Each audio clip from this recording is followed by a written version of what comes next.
Siyathobeka uNkulunkulu akakulonde kubusisa sigama kupastor ngithalile ngifliki esicela kona kukodwa ukuthi le number isetshenziswa ngumuntu ongumlandeli oyimember ye-channel.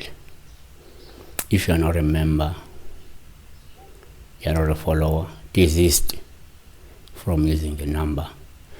Inumber ke isenza kuma calls not WhatsApp.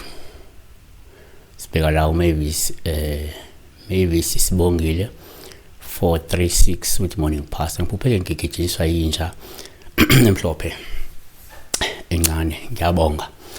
So asazi ukuthi ngigijimisa ke funa ukumluma noma iyamdlalisa. Okay, asenze kanje. 1, inja ingaba isidalwa ngokwesintu, inja ingaba isitha somuntu, inja ingaba umuntu nje ongalungile, ingaba umuntu olungile futhi. It depends on the action. So number 1, ngokujwayelekile uma uphupha inja kuwuphawu lubi uma igijimisa. Lusho ukuthi kumele uqaphele ngoba kungenzeka kunesitha esikuzingelayo, kunomuntu oyisitha okuzingelayo. Amahubo 22:16 ngokuba izinja ziyangibunganyela mbonda wababi ungizungezile. 2, kwesinye isikhathi uma uphupha inja uphawu lubi uma igijimisa. Lungasho ukuthi kungenzeka kunomuntu ononya futhi onochuku ozokuvukela azama ukukhaphela ngenxa yentukuthelo o ngenxa yamaqhubu noma ngenxa yenzondo anayo. KwabaseFilipi 3:2 xwayani izinja nixwaye izisebenzi ezimbi nixwaye abokusika.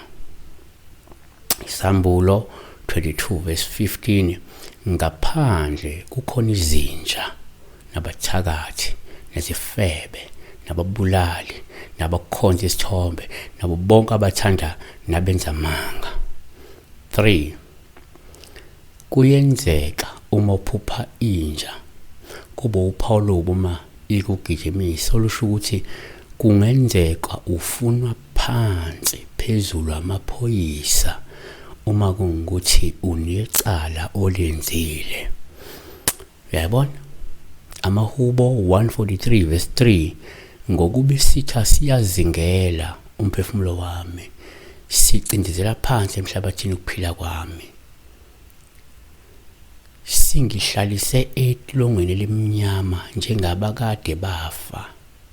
4, ngokwesintu uma uphupha inja kungaba uphawu lubi uma igijimisa.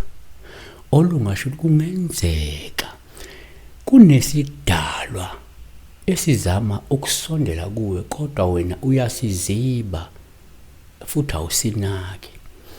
Okungenzeka lapha kunesidalwa njoba lenja kade incane, kungaba isidalwa sabantwana ongasinakile wena esisoma ukusondela kodwa wena. Yabona, besibheka nje uma ujahwa yinja ugijinyiswa nja. When you dream of yourself being chased by a dog, we said that this could symbolize that maybe you need to be very extra careful. Yabona, because maybe there is an enemy that is looking for you. We said number 2, it could also mean that there is someone who is vicious, who might turn against you and try to harm you because of it's either anger or because of hatred or because of grudges. And we added that sometimes if you see yourself being chased by a dog, that could also symbolize that maybe you are being looked, you are being hunted by a police or police.